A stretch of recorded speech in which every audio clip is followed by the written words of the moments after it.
condition. And then you have what we call germline genetic modification. And that is to change the genes of an egg, a sperm, or an early embryos. So this technology opens new doors. And of course, this comes with considerations of safety, ethical, and social impacts that we have to take into consideration. So a broad agreement must be reached among scientists, policymakers, and the general public. What must be established as the red line boundary that should be not crossed when doing these scientific technologies. So scientists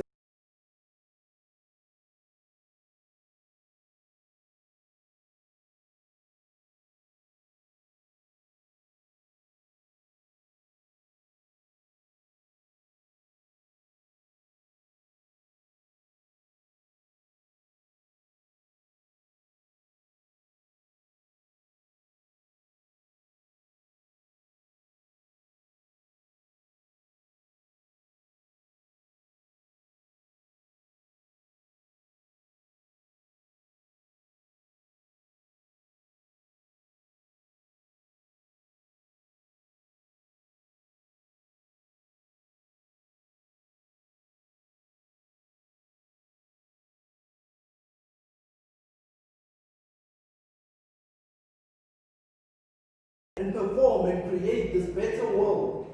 Just imagine fields of medicine, science, and arts with a strong world population with increased, enhanced capabilities. We would have a wonderful, positive impact and productive in all areas, including affecting the economies. In conclusion, we support this human genetic engineering as it allows us to tap into new territories. Just look at the suffering and devastating genetic diseases that are happening around. This technology offers us new hope. Mr. Debate Master.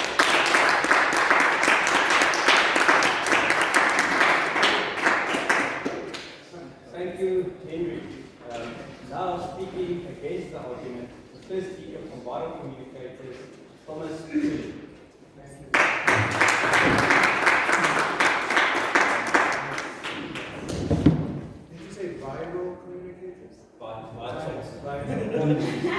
It's 2020, ladies and gentlemen.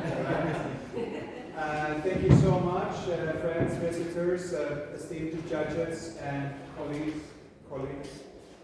Thank you for inviting us to this debate. We are firmly against genetic editing for humans. You mentioned food security, you mentioned virus, you mentioned a few other things like climate change. And it's very much to be like if you want to change humans because of these things, it's very much like there's a fire in your kitchen, so let's move house. Let's deal with these things where they are. Climate change can be addressed, but it's not the topic of tonight's debate. So let's stay on track, I would say. You say that there should be an agreement between scientists and politicians and the general public. When have they ever agreed on anything? Tell me. It's not going to work, especially not when they know the risks of genetic engineering. So I would like to say this. Genome editing, genetic engineering, is much like nuclear power versus nuclear weapons. Even with the noblest of purposes, whenever someone wants to develop nuclear power in their own garage, which seems to be quite easy to do if you have some training in nuclear physics. So you can do it at home, but the government always comes in and shuts you down. Why? Because the step is not that far between nuclear power and nuclear weapons. You might have a Fukushima, you might have a 3 Mile Island or a Chernobyl in your neighborhood before you know it. And genome editing, genetic engineering, is much more dangerous than that. What we change today might go down many years in the future and wipe out our whole species. We don't know what we're dealing with. So the nuclear technology is still too fresh, I could say, and CRISPR-Cas9 is just 20 years old, and yet you are jumping on and saying that we're going to do genetic engineering now. We don't know what's going to happen. And let's just say this, that The Summit on Human Gene Editing agree that this technology is not safe. It should not be used, since the risk cannot be justified by the potential benefit. And the same scientists say that there may never be a time when genome editing in embryos will offer a benefit greater than that of already existing technologies. It's not going to happen. Not in the foreseeable future. It simply isn't safe. We don't know, right? We don't know what's going to happen. So, why do? Right? Nobody knew about radiation when they first started out. Marie Curie, she picked it up. What would we pick? We might not be here 100 years from now if you guys win this meeting. Thank you.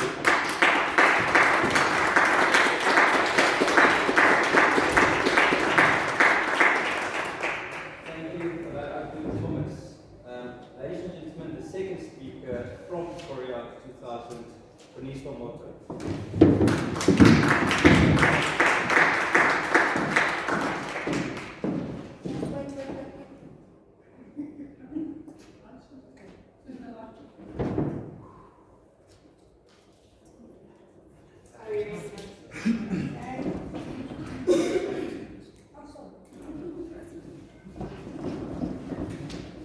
Thank you, Madam Timekeeper. Thank you, Mr. Debate Master. Ladies and gentlemen, I want you to picture this. It's in the early 1970s, and you get told that computers are going to take over the world, that they're going to come and change everything, including how human beings live, work, and interact. You would have probably thought that is absolutely absurd, and it's going to be horrific for humankind, right? Fast forward to 2020. Can you imagine life without computers? I hardly think so. I'm giving you this analogy just so that it paints a clear picture of why is it that genetic modification of human beings is so necessary, it should be allowed and celebrated as part of human evolution and advancement because of its immense, incredible benefits. For the purposes of time, I won't go into detail with a lot of the benefits, but I want to give you 3 that I'm going to list tonight. First and foremost, studies in the field show that CRISPR-Cas9 in the next couple of decades will be a technology that can be used to cure not only HIV and AIDS, but the deadly cancer disease that we face as humankind. And that does not only have the benefit of the sentimental value, but also we know how diabolic these 2 diseases have been to the world economy. So wouldn't we want to strengthen our economy? Secondly, parents of born and potentially to be born children with Down syndrome are looking to options within the genetic modification space to ensure that they afford their children a life worth living and a life that will allow them to contribute to society and be valuable, substantial members of society. Now, studies aside, let us put on our logical hats and invoke our logical faculties. We know that right now, there's currently so many concerns around the genetically modified foods we're eating. And principles of mathematics and accounting say that if you do something on the one side, to balance it out, you should do it on the other side. So shouldn't we allow genetic modification of human beings as well to be able to balance out the scales? In conclusion, did you know that this year's Nobel Prize winners in chemistry are 2 women, Emmanuel and Jennifer, who are the pioneers of CRISPR-Cas9, which is a technology that's being used in genetic modification. And that is only the beginning. Thank you.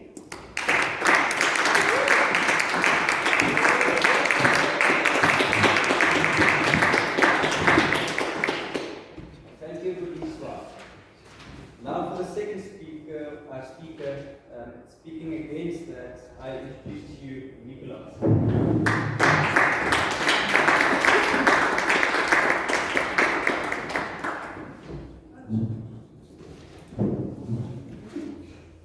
Thank you very much, Mr. Debate Chair, and thank you, awesome judges.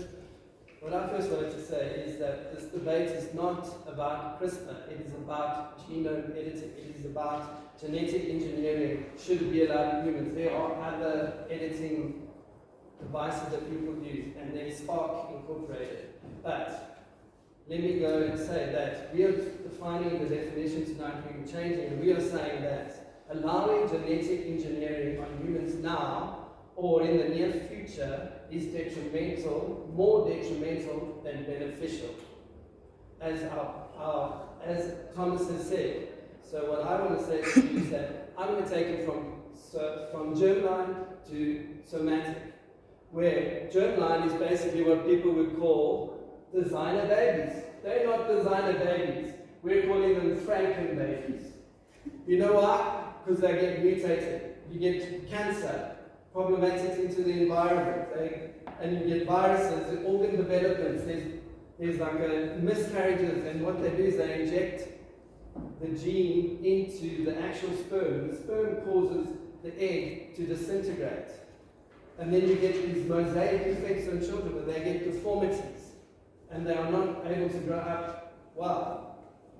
And then you also, even though you're taking something out, like the one doctor, Chinese doctor took out the gene that makes them, they are then immune to HIV.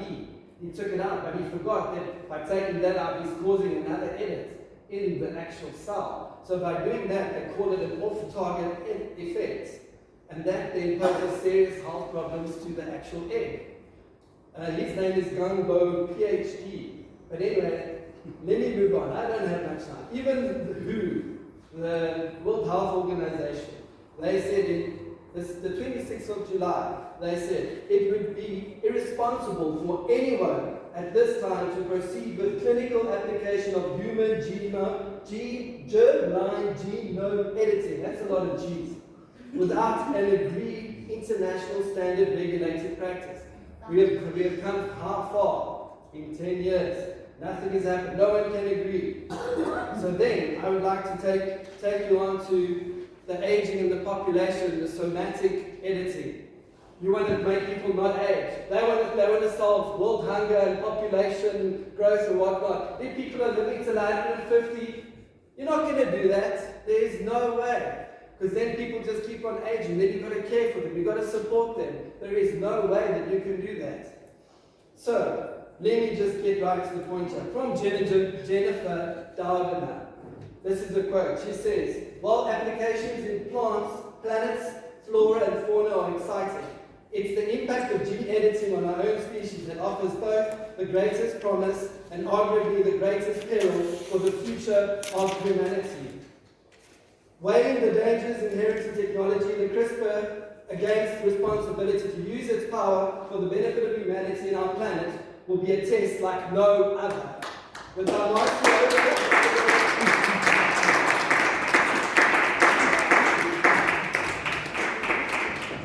Thank you for that. Ladies and gentlemen, I will now be opening the floor for the first Q&A session from the audience.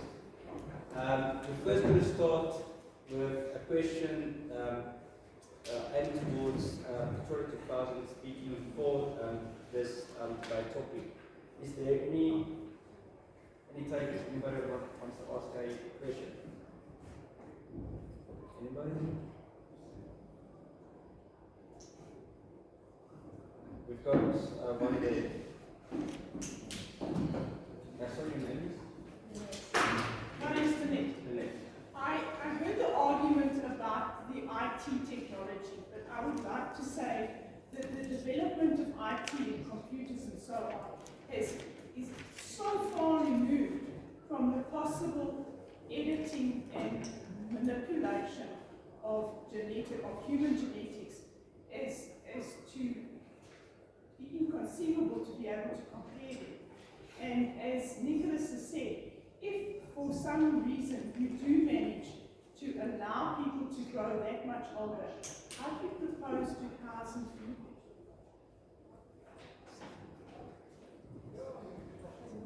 Anybody can speak.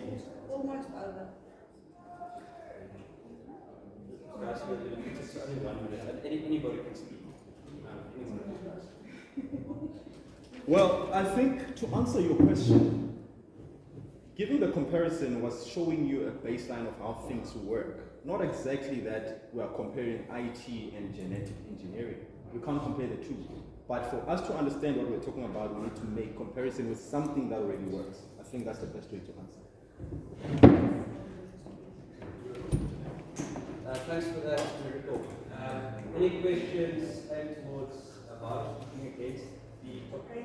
We've got one question over there. Hi, my name is Dylan. So, I mean, like, you're talking about a very sort of a future worst case scenario, and it is a very powerful technology.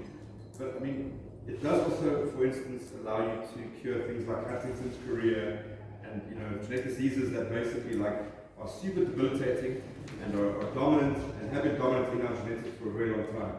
So, I mean, with this technology, you can actually ameliorate that. There are risks involved. Do you feel that that is not justifiable? And it is a first step towards sort of designer babies, possibly, and things like that. But I don't see that that is being a bad thing. I'm wondering your thoughts on that.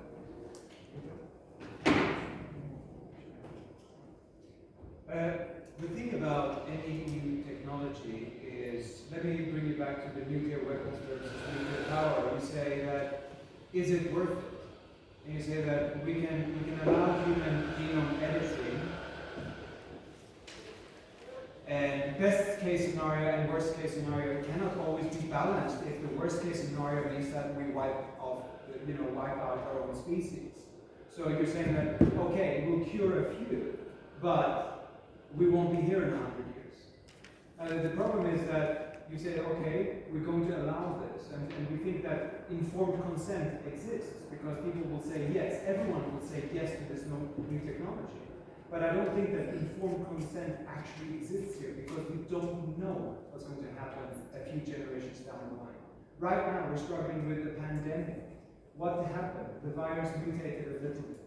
Who's to say that we don't become all autoimmune? We might just kill ourselves off because in a few generations' time, we won't be here. We just, we dabble with things that we don't understand. Make sense to you?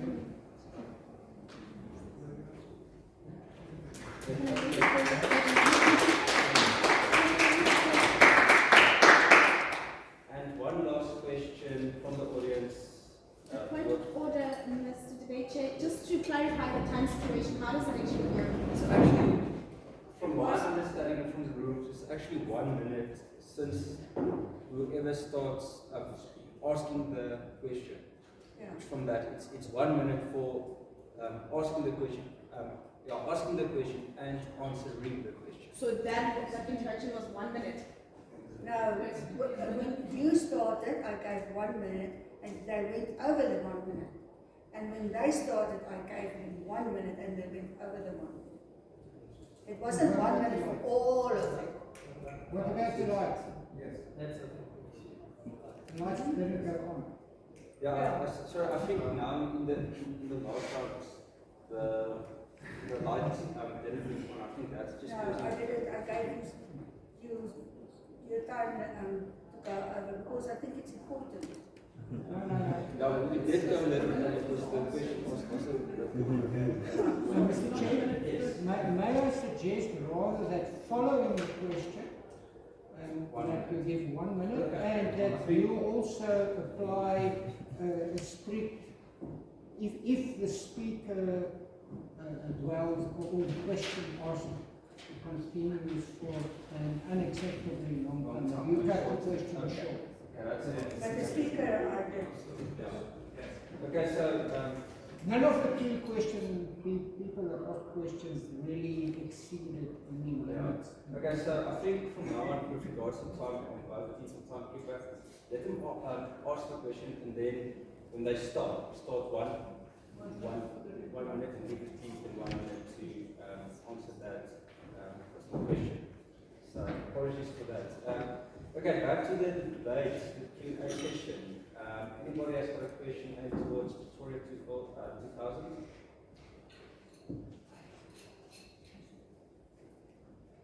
No, so we've got 1 year from now. Hi. Yes, so Cornell from Oxford. I would just like to ask, what do you think is the biggest benefit of genetic engineering? What is the biggest, if you had to choose just one, what's the biggest benefit?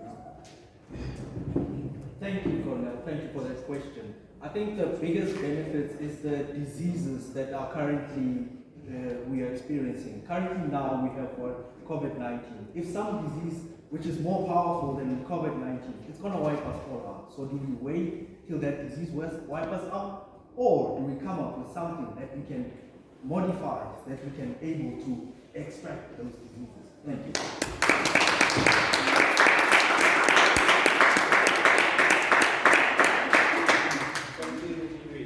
And one last question from the audience going towards vital communicators.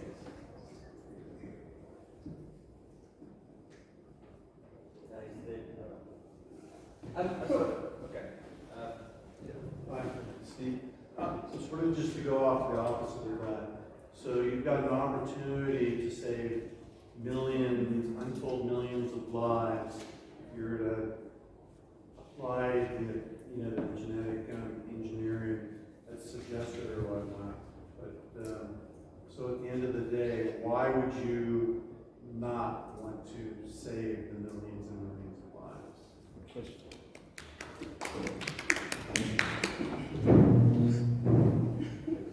Mr. Contest Chairman, Mr. Debate Chairman, there's no proof that it will save millions of lives. We know that the technology has limited promise, but it is very dangerous, as my two fellow speakers have said. The thing is, it's more dangerous. The benefits are less than the disadvantages that it promises. And then also, it seems that the opposing team has focused almost exclusively on gene editing and CRISPR. This debate is not just about CRISPR. This debate is about genetic engineering in its broadest context, and it's about genetic engineering that is not supposed to be used on humans now and any time in the foreseeable future. We just don't know enough about it yet.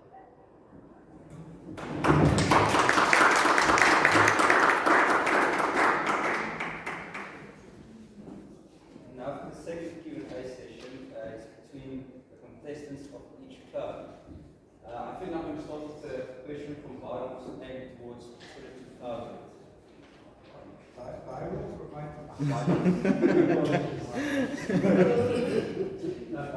I think the contest chairman is being intentional in calling us rivals. The question to the team is, you made the statement that the coronavirus needs to be treated because it's incurable by, for instance, genetic engineering. I say that is simply not true, because many people, about more than 98 or 97% of people recover without any special treatment. They recover.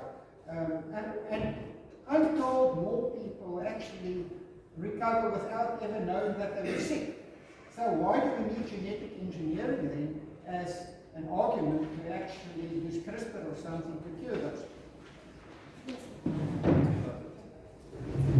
Thank you, Mr. Debate Master. Thank you for that question. I think that's a brilliant question that you bring in. We're saying that looking at coronavirus, look how easily it spread.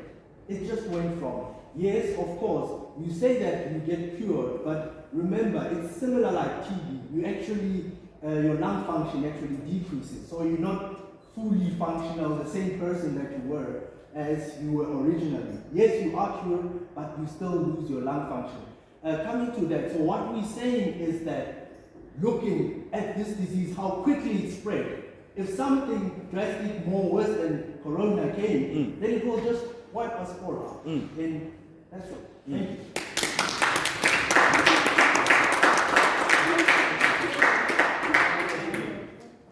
Now a question from 30,000 aimed towards vital communicators. Thank you, Mr. Debate Master. I think you keep on reiterating on the fact that this is detrimental, but you haven't actually tapped into those. So how do you actually know that this is detrimental?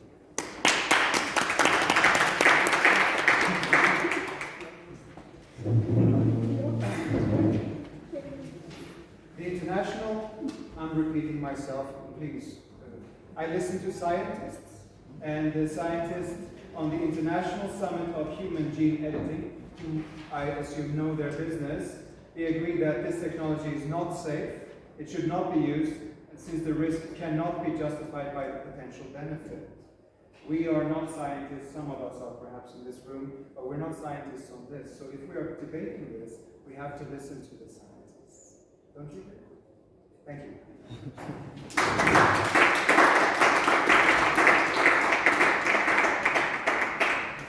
Thank you for that vital. Okay. That was your last question towards Pretoria 2000. Okay. When it comes to germline editing, many people would say that it's a moral choice to give your children brown eyes, blue eyes, or perhaps a great singing voice. What is the moral argument for this? To decide what your children are supposed to look like and what abilities they're supposed to have. Now, you're touching on morality, and that is where I come in. Wonderful. So, first of all, morality is subjective.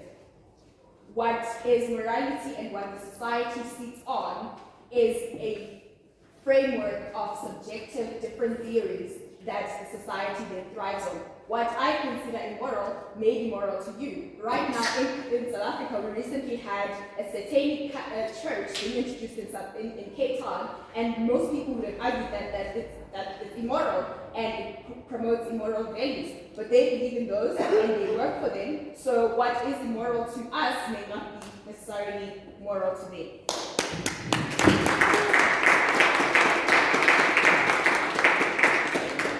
Thank you for 2000. 2000, your last question was vital communicators. My question to you guys is, I always hear you end your statements in saying, we just don't know enough. We can't take the risk. Don't you feel like that argument is a lazy way of thinking about things? Just because you don't know something, then you can't make a decision on something? And also, when you say we don't know enough about this, how do you then disagree with something that you don't know?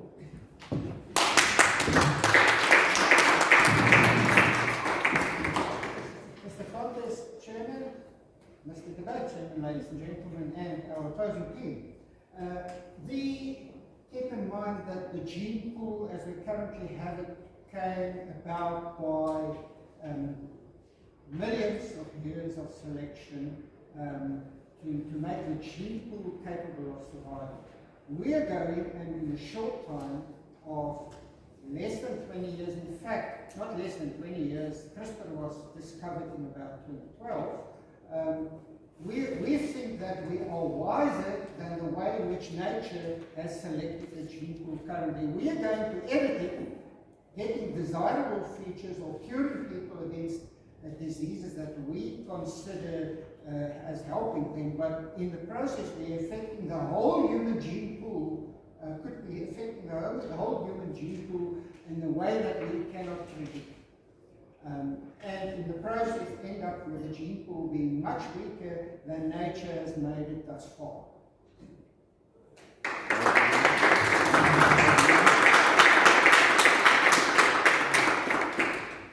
Thank you for that. Ladies and gentlemen, this brings us to the end of the Q&A session. We will now move to the final part of the debate, where both teams will conclude on their statement. We're first going to start with Pretoria 2000 with their third final speaker, Miracle Chwane.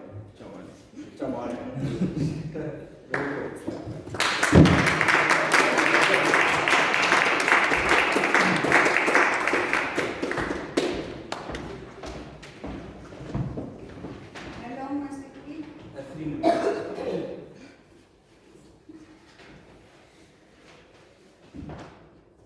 Ladies and gentlemen, I feel like it's important for us to admit, as Pretoria 2000, that we agree with Vital Toastmasters.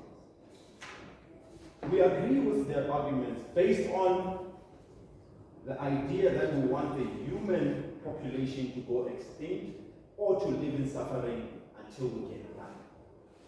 We agree with them. But if the objective is for humanity to thrive and be healthy and to actually get food, health, water, and all the essentials for us to thrive and build on upon generations, then we have to accept genetic modification in humans. Why? Because of health concerns. I guess Vital Toastmasters were very happy when they heard about the novel COVID-19 that is coming to humanity.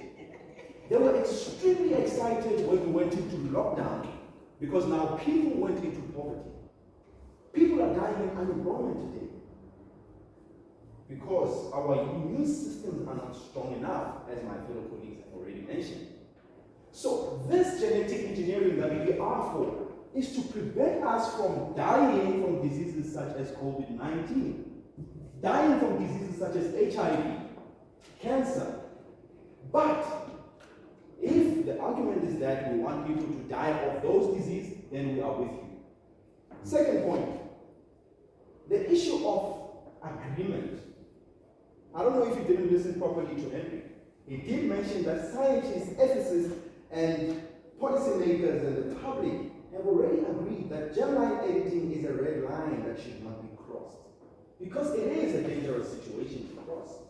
But for other important factors that make humanity thrive, as food security, Boniso has mentioned that if you are going to engineer food, why don't you engineer the human body? Because the food is the one that is killing us today. Many diseases that we see today are due to the food that we eat. Genetically modified foods. They make our immune systems weak. Don't you think it makes sense to make our immune systems strong? I don't think so. You just want people to die. In conclusion, ladies and gentlemen, I feel like it's very irresponsible for you guys to say, we don't know enough, then we can't go forward. As a matter of fact, I feel like the debate is about change management. You guys are just scared of accepting and adapting to change. I mean, what if the people of the olden days said it was dangerous to have cell phones because of electromagnetic radiation on your ear? Who wouldn't be communicating today? So I feel like we need to focus more on how we can make this a success instead of just closing it off. That is irresponsible.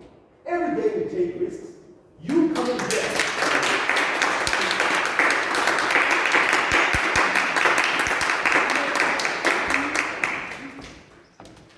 Thank you for that miracle. Ladies and gentlemen, our last speaker for the night, delivering their concluding argument. I give you Bertus from Vital Communicators.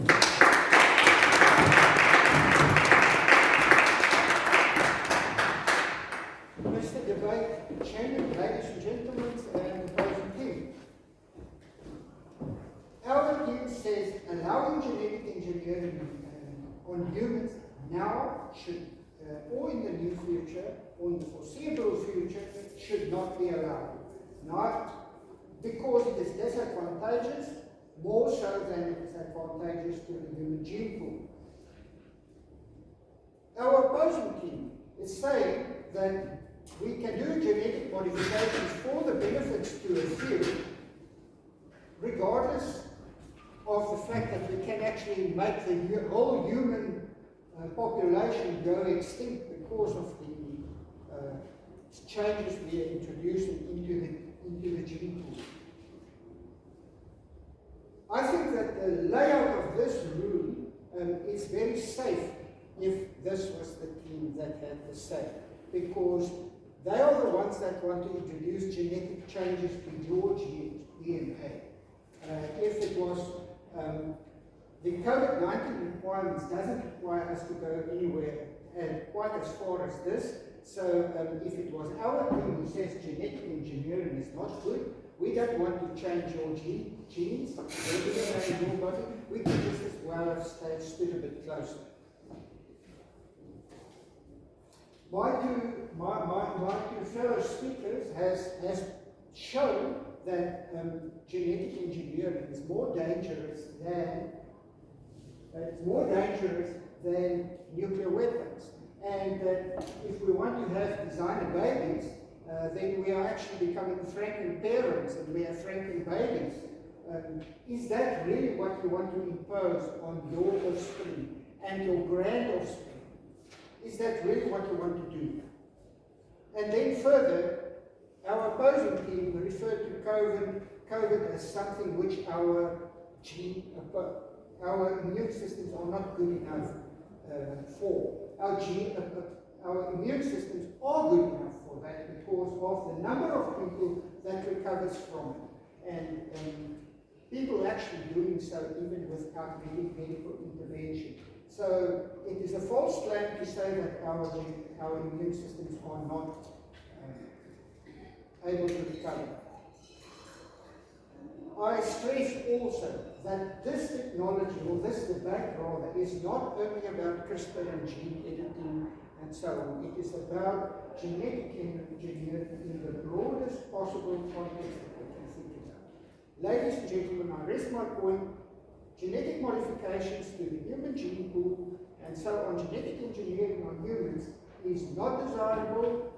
It should not be allowed in any way now or in the foreseeable future.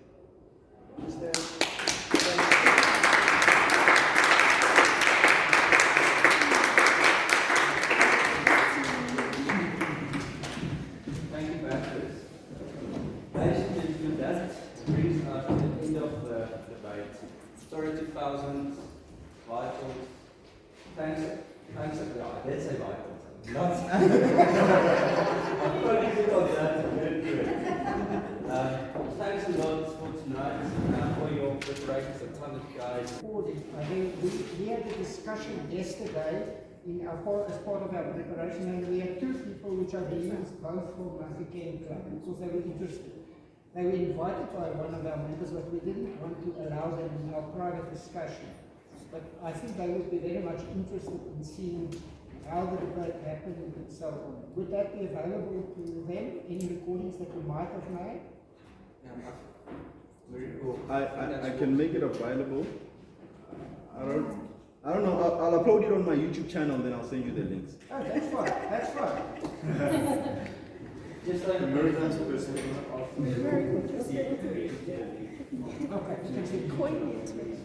At the end of my class, Mr. Sergeant at Arms, this concludes my class. Thank you.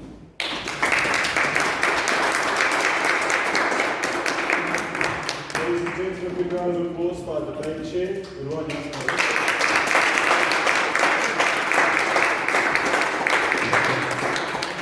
Big round of applause to Vital Communicators.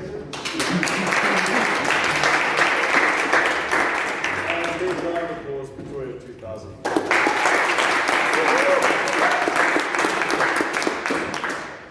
I've never seen Irene move this fast towards food. Ladies and gentlemen, we'll have a 15-minute break. I'll extend it a little bit.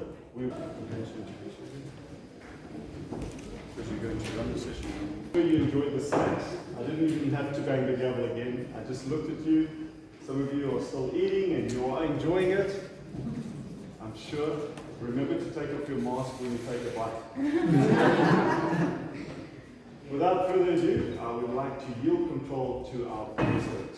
Oniswa Moto.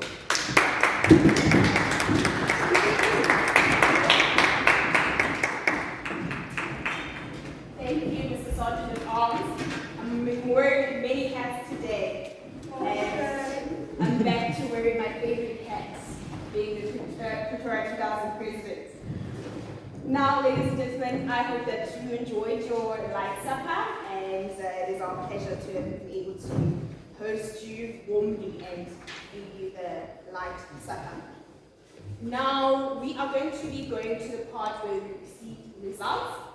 And the first feedback we would like to get, sure both sets of contestants are waiting for this feedback. It was a bit contested at some point, and that's the timekeeper's report. So we want to hear how did it go with the time. So to do that for us, we had two timekeepers, Anshan and Tony. So they are going to be giving us that report. I'd like to yield control over to you, Angela. Yes, please.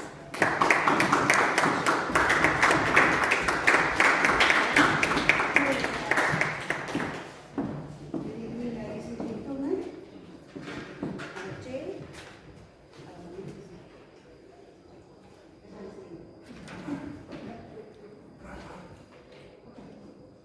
Henry spoke for 2 minutes and 59 seconds. Thomas, 3 minutes and 17 seconds. Well done. Waniswa, 2 minutes and 52 seconds.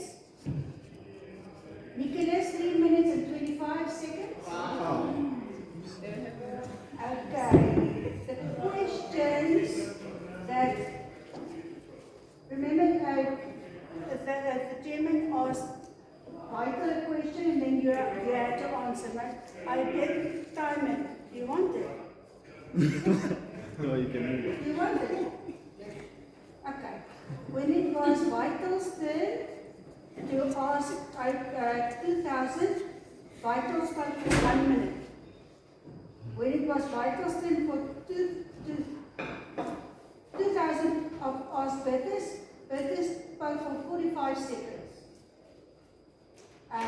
Thomas, 35 seconds.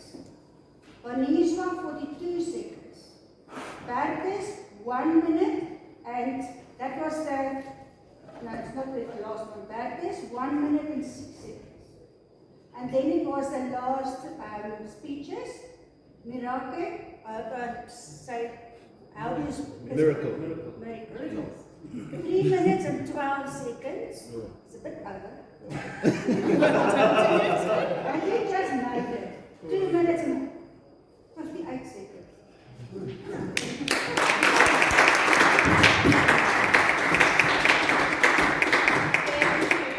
Thank you, Madam Timekeeper. And right now, I don't know if our judges are ready, but I think we have given them enough time to deliberate and discuss and come to the conclusion of who is walking away with the trophy tonight.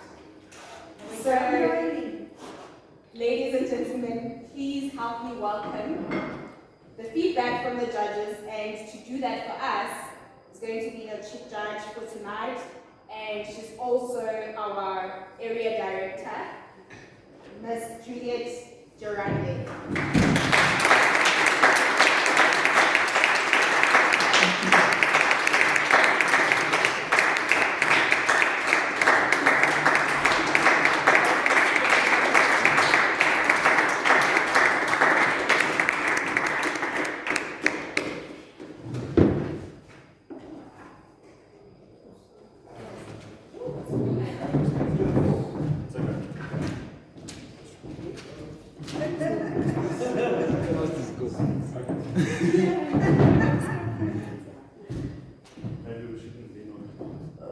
Ladies and gentlemen, that is whispered in my ear. Here's a check to put our trophy on.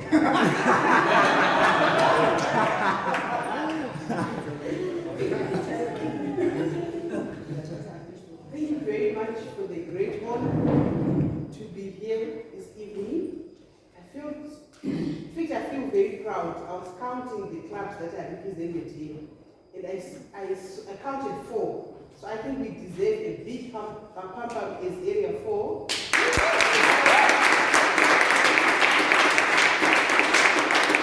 Great collaboration, teamwork, and working together, passing on skills from club to club. That way we also help each other and pull each other up. So thanks up for arranging this spectacular evening. It was really difficult to be one of the judges. The contestants that we had today really prepared for this evening. I want to touch on a few things that they did very well, and a few things. In fact, I should have asked, how many minutes do I have before I use the? There's no limit. There's no limit. Okay, please tell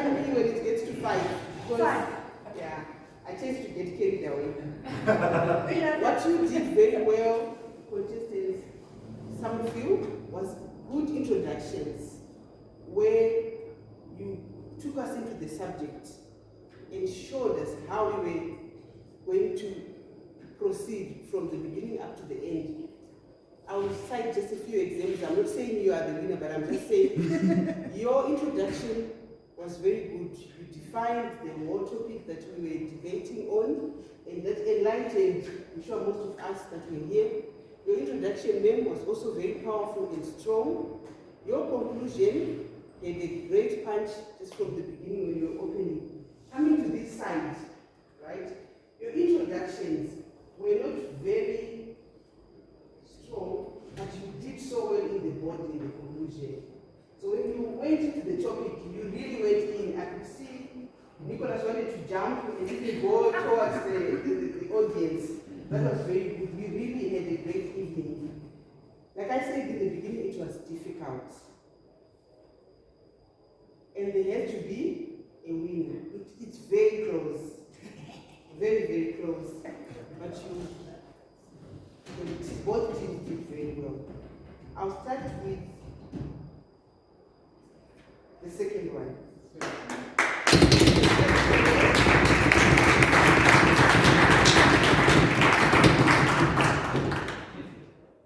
So in the second place, I have the negative team, or the team that was opposing the topic, with 145 points.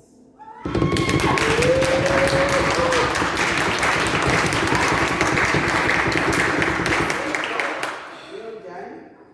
In the first place, I have the affirmative team.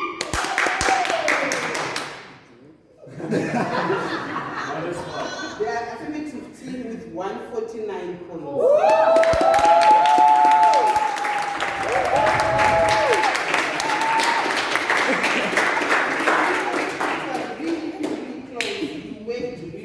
But at the end of the day, there has to be one winning club because we've got this trophy. If we didn't have the trophy, we would have made it a tie. So who do we present it to? All of us. All of you. Yes.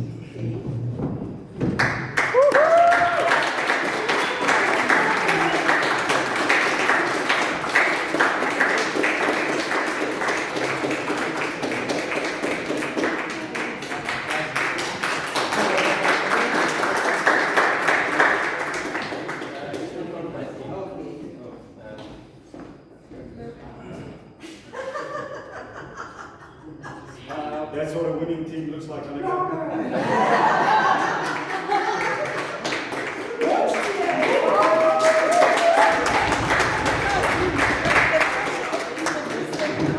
Congratulations to our winning team. Thank you very much for being great audience and asking very good questions. Thank you.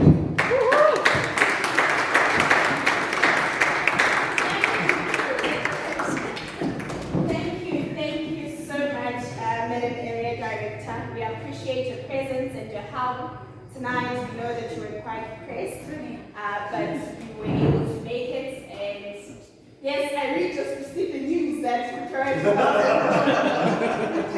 Irene, wonderful, and thank you for the results. And I guess from Pretoria 2000 side, we're very honored and happy to keep our trophy.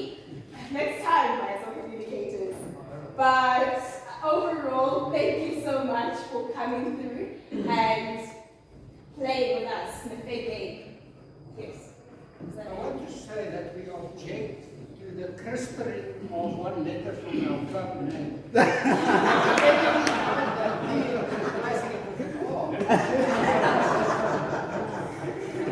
Yeah, I know. Might help. We should get at least 5 points for that. Okay. Now, ladies